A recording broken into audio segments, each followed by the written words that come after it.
Hello. Hereby phone. Good evening and welcome to the Quarry Valley Unified Union School District Annual Meeting. I'd first like to ask you all to join me for a moment of silence for Ben Curtis, a teacher from Proctor. He was a teacher, a son, a municipal leader, a friend, and if we could just have a moment of silence for him. Thank you.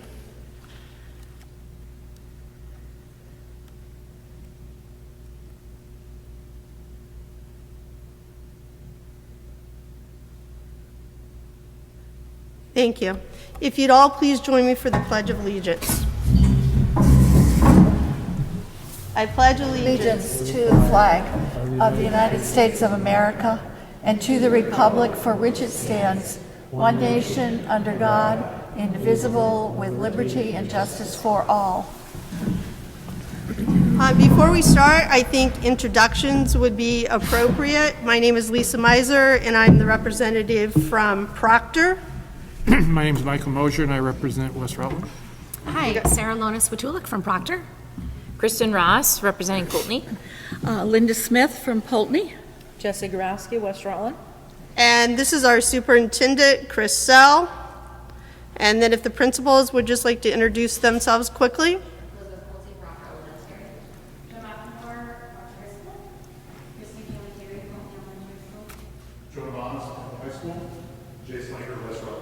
Thank you. The first order of business this evening is the election of a moderator. Are there any nominations for moderator? Yes.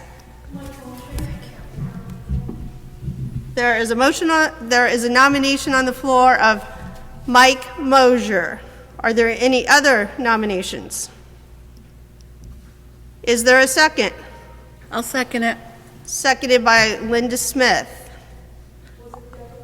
Yes. All those in favor, please raise your card.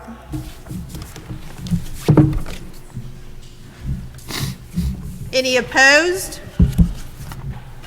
Abstain? I will turn the meeting over to Mr. Mosier, Moderator Mosier. Thank you, Lisa. Lisa's also our Quarry Valley Board Chair. Did she mention that? I don't know if she did. But also like to recognize our clerks in the back. Betsy's in front, so we have, you can introduce yourselves. You wanted us to say something. Well, Clerks. I was have anybody if they have any. Betsy's up front. okay, then we'll just wait and see after Lewis's presentation. Okay. Thank you. We'll now hear the reports from school board and other district officials to act therein. So, anything that needs to be brought up, that's Article 2. Nothing at this time? Okay, we'll move on to Article 3.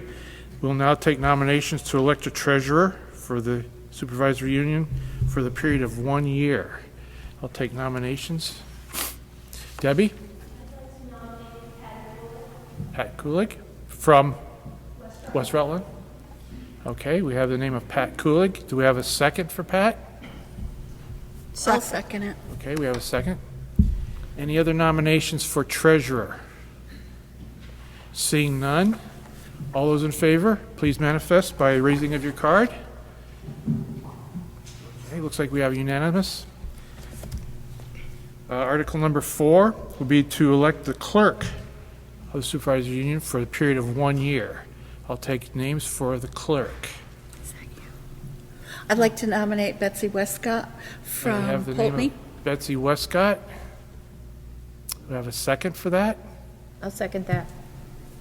Seconded by Kristen. Okay. Any other names? Okay. Nomination closed. All those in favor of Betsy, please manifest. Any opposed by the same? This is unanimous. Okay, thank you, Betsy. Now we'll hear Article 5 will be to hear a presentation from the school board for the proposed budget, and we'll have our business manager, Lewis, will come up and do the presentation for that. If you have any questions for Lewis's part, if you just wait till he's done, and then we'll entertain questions from there. So, Lewis? Good evening, everyone.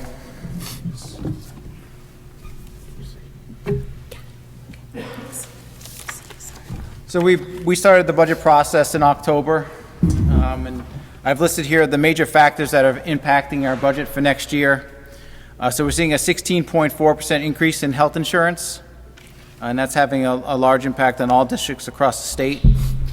A 25% increase in vocational expense. Those are the students that are attending Stafford from each of our high schools. And we're seeing an increase in both the student count and the tuition rate, which is resulting in that increase. Quarry Valley contractual wages and benefits are increasing. That's just your annual wage increases for all of our staff, teachers, support staff. And then inflationary increases in all of our other spending, everything that we go to buy, from our food, supplies, all of that is increasing. As well as just some changes, prioritization of resources to effectively serve the needs of our students and maintain our aging buildings. So every year we're just shifting our budget around to shifting the funding from one spot to another to just see where the needs are changing and sort of manage that. All of these factors, when we put together, resulted in a total education spending increase of 8.5%. Realizing that increase was too significant, we went back and cut $370,000 from the budget and brought our spending to 6.76, still high, but at the time we felt that was an acceptable amount without having impacts on students. The board approved that budget in December. At that time, we did not have a lot of the state details that come out that affect our tax rate. There's three major factors from this at the state level that come out starting in mid-December, which could have a significant impact on local tax rates, and those are pupil weighting, the state tax yield, and the common level of appraisal. So Vermont Act 127, which was passed 2 years ago and goes into effect starting with the FY25 budget, redesigned the statewide spending and education funding formulas, and that mostly pertains to pupil weighting. So we take a count at the beginning of every school year. It's called our ADM count. It's the number of students in our buildings. It's taken during the first 30 days of the year. And then that number is then sent to the state, and the state takes that data and weights that data based on certain factors, including level of instruction, so whether those students are pre-K students, elementary, secondary. They look at poverty levels, population densities, ELL, which is English language learners, as well as school sizes. And they take all that data and they create what used to be called equalized pupils. And that number was a factor that was put into the calculation of our tax rate. Act 127 changed all that and put a lot more weighting on poverty levels. So those towns that have a high poverty level are seeing more funding coming to them starting in FY25. So FY25 is the first year that we're looking at the new law and how those impacts what those impacts will have on our tax rate. The law also put into place a 5% cap on tax rates, because of the change in the pupil weighting. There were some towns that were going to be highly advantaged by the change, because if they had high poverty rates, they were receiving a lot more funding next year. And then there was towns that were highly disadvantaged, so if they had low poverty rates, they were going to see less funding next year. And because of that big change, there was a 5% cap that was put into place to transition towns to this new change. And that transition period was from FY25 to FY29. And the thought process was that would give districts time, if they were disadvantaged, to either make cuts or communicate with communities on the changes that they'll see in their tax rate. So Quarry Valley, based on the change, was slightly disadvantaged by Act 127, but we were not exceeding that 5% cap. We were under that 5% cap, so that did not pertain to us. And I'm going to talk a little bit more about Act 127 in a few minutes. The state tax yield, this is a number that's decided by the legislators. It's not usually done until after town meeting, usually April or May. The tax commissioner gives a recommendation on December 1st on what he thinks that yield is going to be. That yield is another important factor in the calculation of the tax rate. The reason they don't give it to us until later on after town meeting day is because they have to see what the total spending is going to be across the state for education before they can determine what that yield number is going to be. They take the whatever amount is being raised from the grand list and going into the ed fund, what the spending is going to be to determine what the yield is going to be. So at this time, and when we present all the data to you in the annual reports on town meeting day, it's all an estimate of what the tax rate is going to be, because we do not have a firm number of what that yield is going to be until it's approved. The last state factor is the common level of appraisal, also known as the CLA. This is a comparison of your fair market value of your home to the assessed value of your home. So every year when you get your tax bill, it has an assessed value on it. That doesn't necessarily match what the fair market value of your home, which is what you would sell it for. As when those two numbers are equal, the fair market value and the assessed value, CLA is at 100%. As your home prices rise, which most of us have seen over the last few years, we'll see the CLA drop. And as the CLA drops, it increases your local taxes. What that mechanism is doing is saying, so your home is now underassessed, so in order to raise the same amount of taxes, we need to increase your tax rate to bring your taxes up to what they would be if your house was assessed at what the fair market value is. Quarry Valley towns, Poultney, Proctor, and West Rutland all saw a decrease in the CLA this year of approximately 10%. The average CLA is 79.6%. And that was common across the state this year, most towns. I think the average across the state was about 7%. So based on those three state factors that we received, some in December and then the last one we received on January 3rd, the impact that was going to have was a 17% increase in local tax rates. The board called an emergency meeting because they felt that amount was going to be too significant of a burden on taxpayers, and they sent us back to look at. Thank you. They sent us back to look to see where we can find savings to reduce that amount.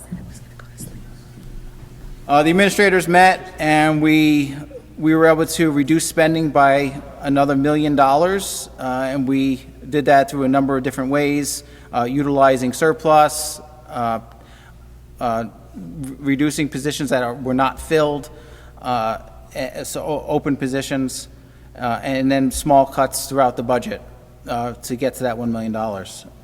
That $1 million in cuts brought our spending down to total expense down to 2.6% increase, and our total education spending down to a 1.2% increase.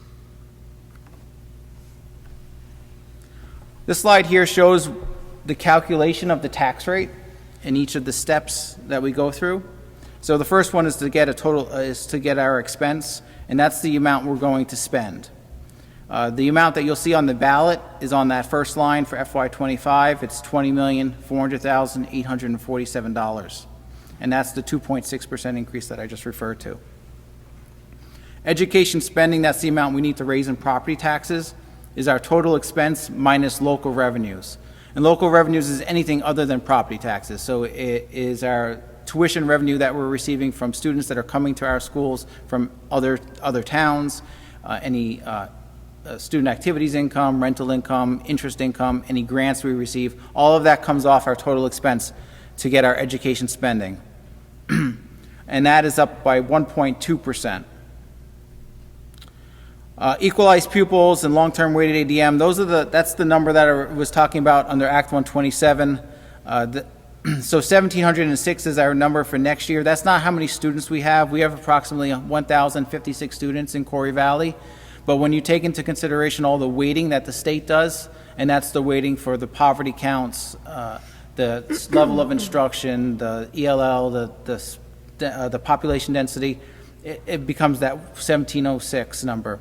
And you can see that there's a large difference between that number and the previous year's number, and that's due to the change in the law from Act 68 to Act 127. What was that number, the actual number of students? I'm sorry. 1,058. We have enrolled in our schools 1,056 students. So we take our education spending divided by that pupil count to get our spending per pupil, and that's $10,686 for next year. It's a little hard to make a comparison from last year to this year. As you can see, those percentages for those three numbers, the equalized pupils, the ed spending per pupil, and even the next number, are very large, and that's due to the shift in the law. It's really hard. It's like comparing. It's not comparing apples to apples. When we move into next year, we'll have numbers that are a lot closer together because we'll have 2 years that we're looking at under the same law. The property yield is the number that the legislators would decide on. That's the number that's still an estimate at this time. The 9,452, which would be in the annual booklets or any of the presentations that we've provided, that's based on the tax commissioner's recommendation. So we take our spending per pupil and divide it by that property yield to get our equalized tax rate. That is the tax rate for the whole district at the district level. And so that's $1.13, a decrease of 1.5% from prior year.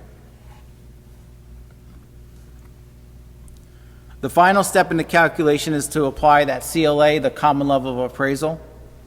And as we talked about, that was a decrease of approximately 10% from last year. So we take the equalized tax rate of $1.13 for each of our towns. We apply that CLA to get the adjusted tax rate. That's what you would see on your tax bill. Again, this is just an estimate because that yield is not finalized yet. So Poultney is at $1.40, Proctor's at $1.42, and West Rutland $1.44, and then the 13-cent increase for Poultney and Proctor and 12-cent increase for West Rutland. That's an average of a 10% increase. Now, this is all based on all of this data is based on what we knew at the time that we created these presentations. We created the booklets and these presentations a couple weeks ago after the budgets were approved.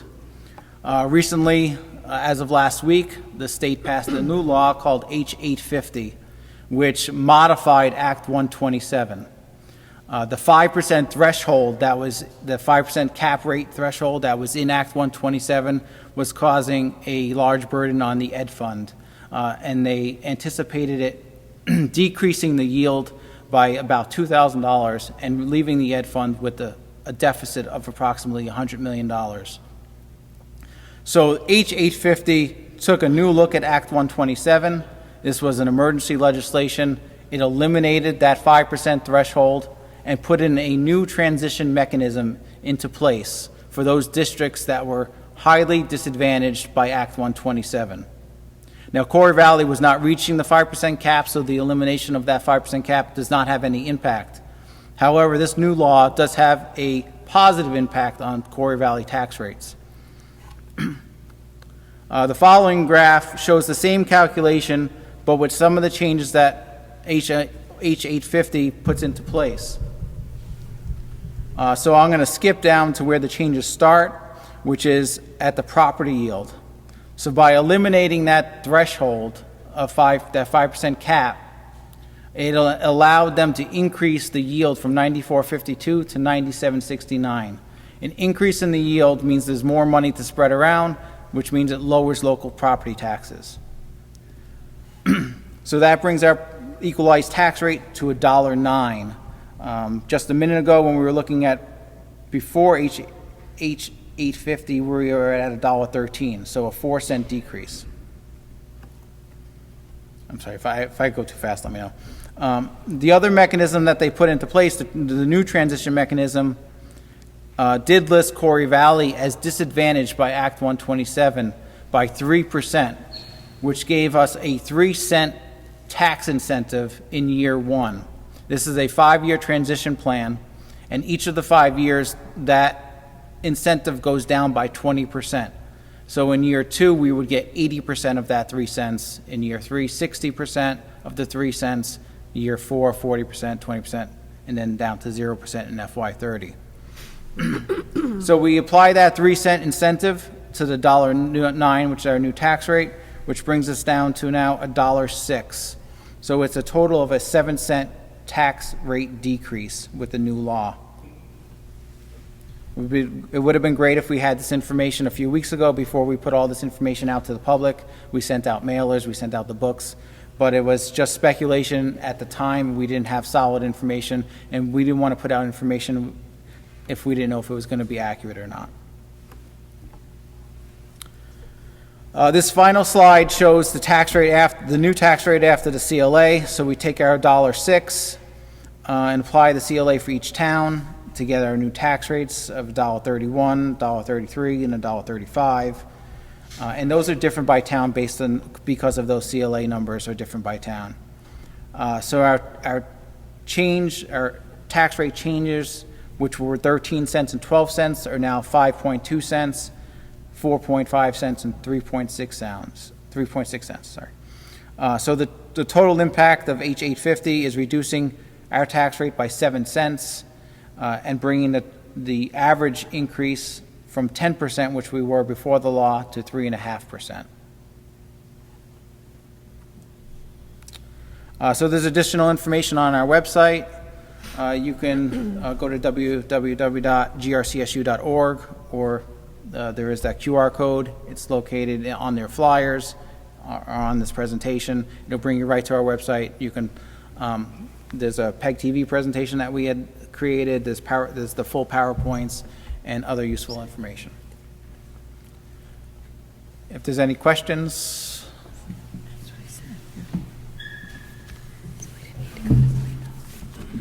Yeah. There you go. You got one.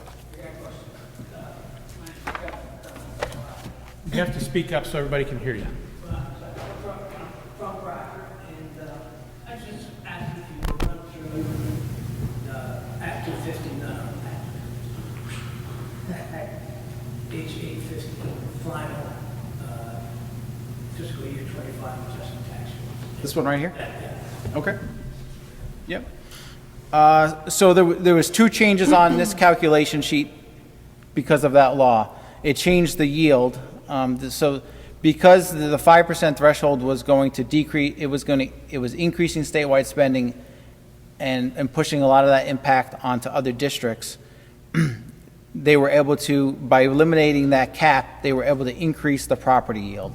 And that's this number right here. So we were estimating that at 94.52, which was the tax commissioner's recommendation. That increase is lowering property tax, lowering local property taxes for all districts across the state. So that one impacts every district. The next change is that line that's labeled H850 tax rate incentive. This is not impacting all districts. This is only impacting those districts that were negatively affected by Act 127. So what they did was they took what our pupil number was this year, which is the 1706, and what it was what that number is as a percentage of the state number, so that all the pupils in the state, and they looked at last year's pupil number, the 1,013, and what percentage that was of the whole state's pupil count, and they looked at what the difference was. In Quarry Valley's case, there was a 3% decrease in the pupil count because of that shift under Act 127. And that 3% shift then resulted in a 3-cent tax incentive for year 1. In year 2, which will be FY26's budget, we'll get 80% of 3 cents, which they're rounding up, so we'll get the full 3 cents. And then in year 2, we get 2 cents. Does that answer your question? Yeah. Okay. Any other questions? Yes, please. Please speak up. Lisa Kenyon from Proctor. On page 32, is that all the increases on salaries? Thank you.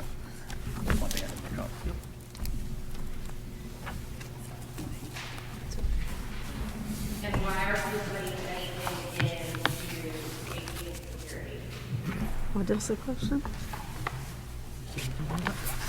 So page 32 is the total budget. We're looking at the same, are we looking at the same? This page right here? So these are increases and decreases. They're not just salary. There's many changes that happen from year to year. So we have employees that leave, so there's changes in health insurance. Could be an employee that had a single plan left and a new employee came that has a family plan. There's an employee leaves that was maybe making $40,000, they're replaced with someone that's making $60,000. So those are the main changes. Salary makes up about 80% of the Quarry Valley budget. So when you look at many of these changes, they're salary and benefits. And then it's a combination of changes in staff, and then there is our reductions that are in here as well. And the safety and security? So the budget's still in there at 72,000. There's just no increase, no change. What is that, like the safety and security? Is that a person? Safety and security, that is our current SRO position. So they don't get a raise? That's contracted through, we contract that service out. Any other questions for Lewis at this time? Going once? Any other questions for Lewis? Anybody else have a question for Lewis? Go ahead. Jan Zelistowski from Proctor. I wonder if you could explain what the 25% increase in vocational is about, or is that going to be a later point? No, I can, so those are our students that attend Stafford. So, so that it's a combination of an increase in their tuition rate. I believe their tuition, I don't have that number right in front of me, but I believe it was it 7.2% or something like that? So it's an increase of both their tuition rate as well as the number of students that attend. The tuition is based on a 6-semester rolling average, so they look at how many students have attended for the last 6 semesters, and they average that together. So that average did increase for Quarry Valley, which is resulting in more tuition going to Stafford. Does that answer your question? Okay. When those students are at Stafford, there's a lapse in population at the different schools. Is that correct? Are they still considered? They're still part of our enrollment, so they still count as part of our 1,056 students. But it is part of statute that we are required to pay for if they want to attend a technical center, that we have to pay that tuition, even though we run a high school.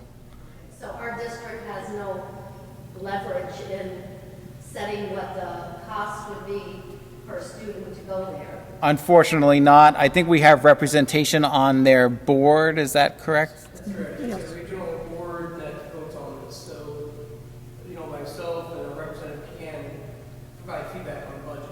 It's something that's voted on. But it's unfortunately, it's limited control because they're the ones that are in the background setting that budget. I mean, there is meetings that they hold to discuss it, but we can't deny students from attending. Yes. Any other So it is a questions? cost we're liable for. Go ahead. Right, Lisa?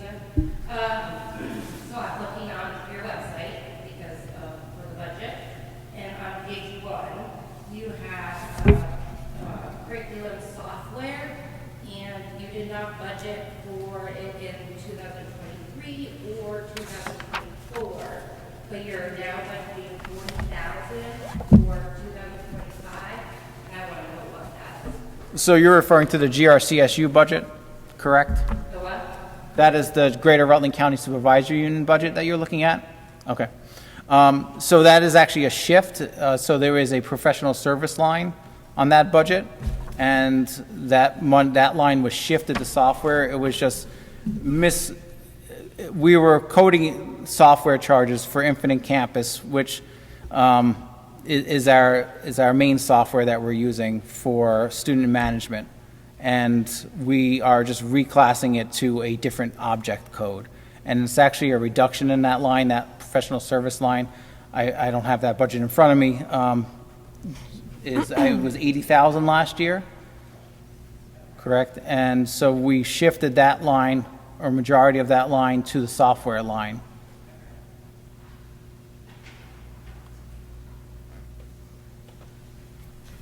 Anything else? So, what is the plant operation? For GRCSU or for Quarry Valley? Yep.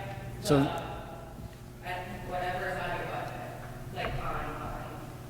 so there's two different budgets online. There's Quarry Valley, which is our district. That's what I'm looking at, is for Proctor. So it's the G whatever. Well, GRCSU is the supervisory union. So we have a separate budget for the supervisory union and for Quarry Valley, which is Poultney, Proctor, and West Rutland. Okay. So it's the greater Rutland County. Right, that's the entire SU. That's, Right, but it still is So plan operation, to Proctor too, correct? all of those costs for the GRCSU are assessed to each of the districts. But in anyway, the plan operations is our building maintenance. So if you're looking at the GRCSU budget, plan operations is the rent for our central office. We're located over in West Rutland, so it's our monthly rent, fuel, cleaning, electricity, stuff like that. If you're at the school level, plan operations is our maintenance staff. It's fuel, electricity, supplies, any costs to repair and maintain our buildings. So the fuel is a different line item this year, because that was 8,000 budgeted. So we just moved. We used to be downtown at 16 Evelyn Street, and our rent was all-inclusive. It included heat, it included repairs and stuff like that. And our new lease in West Rutland, those are separate line items. So on top of the rent, we are now paying our additional, we pay for heat, we pay, electricity was separate before, it's still separate. We pay for cleaning. We have to pay for water and sewer in West Rutland, but we were not paying that downtown. So there were some shifts due to the move. Our move occurred in August of 2023. I have a question. What is VSTRS? what page is it? Can you tell us what page you're on, please? It's on page 5 online. So that's why. Oh, sorry. Page 5.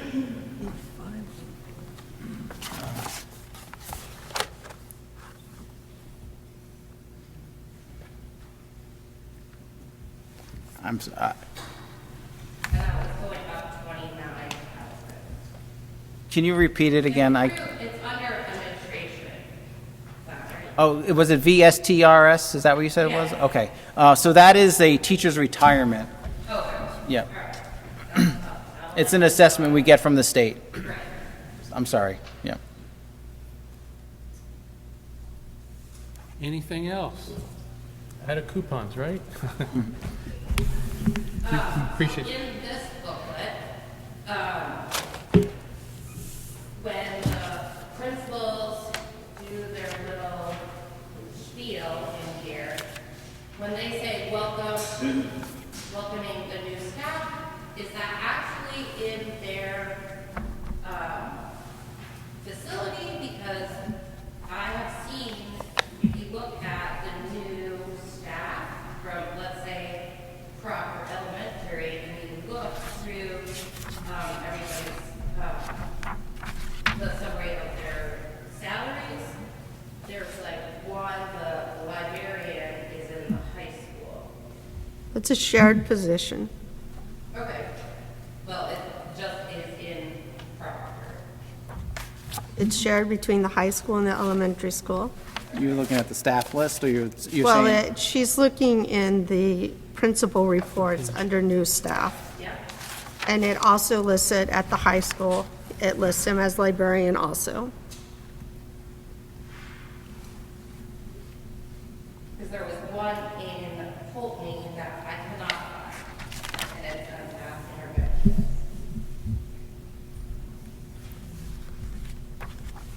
And that's probably because it's an It's an SU SU position. employee. So if you go to starting on page 36, are the SU positions. Well, why don't we just ask, what's the name? 37 is the shared intervention. Alina Wiegand. she's an SU employee. So We have, SU is not in the staffing budget? So there's no staffing? State the question again, please. Say that again. State the question again, please. So because she said it's in the SU. So there's two different staff lists in the book. Yeah. There's a district staff list, which is all the people that Quarry Valley is paying directly. And then there's a GRCSU staff list, which is a list of all the staff that GRCSU is paying.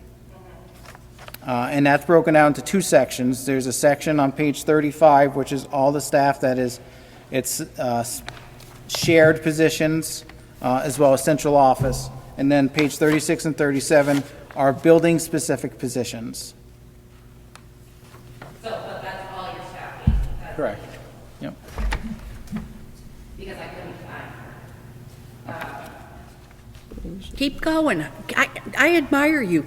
Ask. This is what you're supposed to be doing. Good for I you. heard through the grapevine that you have some classes that are less than 10 kids in a class. Is that correct? We'll let the superintendent answer that question. There are instances in which, yes, we may have some courses that where enrollment is less than 10. And is that specific teachers, or do the teachers have other classes too? Well, that may be part of the teachers, the course load, so it depends, like the high school setting, most high schools have 3 classes, so that maybe they say like 8 living course with 7 students, that's one of their sections, and then 2 other sections. Yes, sir. Ray Hall, Proctor resident, 45 years. With the preschool SUs and district merged, the budgets merged, are there any built-in incentives for each administration of the school to conserve electricity, heating fuel, etc.? what does that mean, like purchasing power, you mean? To keep the budget, manage the budget? I think there's always an incentive to try to find efficiencies and save funds. I do go out to bid annually for fuel oil as an SU to increase our buying power to hopefully get a better rate. And I watch the fuel market on a weekly basis to see where fuel is going so that I know the proper time to go out to bid. Electricity, there's not so much as buying power there. It is what it is with Green Mountain Power. But we do our best to try to find those efficiencies where we can combine our buying power to get better rates. We try to provide out, I'm sure Chris can talk about opportunities for students by sharing resources. I don't know if you, but we're constantly looking, especially during budget time, to see how we can save money to try to either trim the budget or keep it stable. That's an ongoing process. So like at the schools here, you see when you, at the school here, for example, we have pellets and we have oil. So you have the opportunity, when pellets were cheaper, you use pellets. When the year oil's cheaper, you use oil. We have solar on one of our buildings, so we have taken advantage of when the ability has presented itself for us to make those types of upgrades or adjustments, we have done that. Thank you. Go ahead. On page 29, can you explain the 7 through 12 other non-special ed staff? Why is there like 3 that are blank? So you're referring to this column right here? Ratios, yeah? Because the column then doesn't pertain. So those are student counts. So Okay, gotcha. Yeah.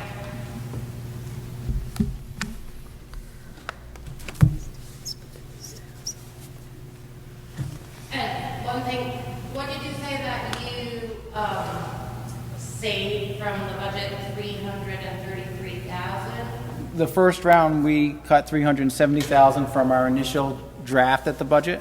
Okay. And then for the second round, there was $1 million that was reduced. Total spending was reduced, on top of the 370. Yeah, so it was a total of $1,370,000. But one other thing, so I used to be on the school board at Outer Valley, Brenda Fleming, their business manager, she would have the calculations, like the formula, so that you could see what your actual taxes or how much they're going up. That would be helpful for, looking at this, so that, the normal person would understand how much their taxes are going up, so that they can vote appropriately. And I'm not sure about anybody else, but it was kind of a disappointment. I got this today in the mail.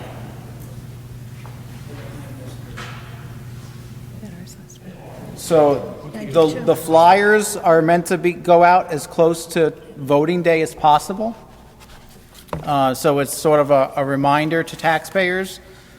These were out in communities a few weeks ago.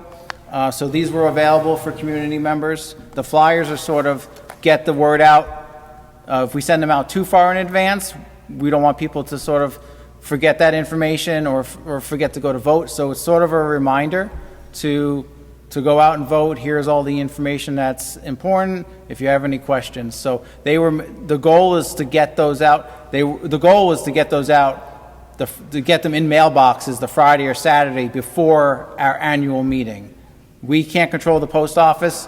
They were mailed, or they were sent to the printer several weeks ago, and with the hope that they would hit mailboxes by Saturday the latest, so people had the weekend to look at them, come to town meeting and ask questions.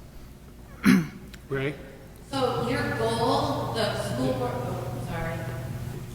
I found this 4-page flyer very helpful. You're to be commended in producing something that gives a lot of explanation in very few pages. Thank you. Thank you, Ray. Go ahead. So the goal, I would say, for the school board is to have this gym tonight filled. So that's why I was presenting that. I did not get this until today. So that's why I was explaining that. Yeah. It's hard now with merge, since I've been doing this, it's rare to have town members from the other towns come in person. It's just rare. Even in Poultney before the merger, we would have maybe one person come to this part. They'll come to the informational meeting on the night before, but it was always, at least in my years of doing this, since 2016, 2017. Next year it'll be in Poultney, so put it on your calendar. Yep. We'll expect to see you there and bring a crowd with you. Yeah. It's always our goal to have the seats full, but unfortunately, I've been doing this for 15 years, and this is actually one of the largest crowds that we've had. And there's a game in West Rutland tonight, so. Even pre-merger, the Yeah. people weren't showing up. People come to the informational meeting that's all the town budget and everything. That is packed usually, but the one that's just for school, at least in my 10 years living in Poultney. And there will be people who will show up on town meeting night thinking we're going to be able to talk about the school budget, and we can inform them that this was the night that they should have been there. Yeah. So part of it's taking responsibility, being informed. And that is a challenge now, getting this, especially with the change in the law, getting that information out to communities. And so we have to utilize other mechanisms. We're hoping to put stuff on Front Porch Forum and our website and school newsletters to hit as many people as we can. But Any other questions? No? Okay. You can check the GRCSU calendar to find out when school board meetings are held so that you can come and participate either in person or online. Make sure you have your questions available. You can pre-send your questions to the superintendent or to the board chair. So there's opportunities for you to be informed. I'd like to thank Louis for his presentation. Lewis is one of those unsung heroes that sort of sits in the back of the building and doesn't get credit. He doesn't create the numbers, he puts the numbers in the right place. And it's important to have a guy like Lewis who knows where to put those numbers in the right place. So we're grateful for Lewis and his effort and for the time spent. We also like to recognize all the central office staff who go about their business and don't get recognized. It's easy to see a principal and to shake his or her hand and to compliment her on what he or she is doing. But sometimes we don't get to compliment the people who are in the back of the office at central office. So we'd like to recognize their efforts. They're there to help serve our students and families and teachers in school districts. So, all right. The last article, Article 6, is to transact any other lawful business that may come before the meeting at this time. Is there any business that needs to come before this meeting pertaining to school budgets at this time? Hearing none, then I would entertain a motion to adjourn. Just a reminder, thank you, Ray. Reminder that next Tuesday at 10 o'clock, I think it's 10 o'clock in all towns, is voting till 7 o'clock. Go early, invite friends, be a participant. We appreciate you coming out tonight, even though our numbers were few. There were good questions. We appreciate your efforts, your desire to know more about the spending of your school budget, your taxes. Remember, you have representatives and state senators that you can also contact if you have questions on funding mechanisms and policies that they're generating in Montpelier. And we would encourage you to have that conversation with them also. That's a benefit. So thank you, everybody, for coming, and have a good rest of the evening.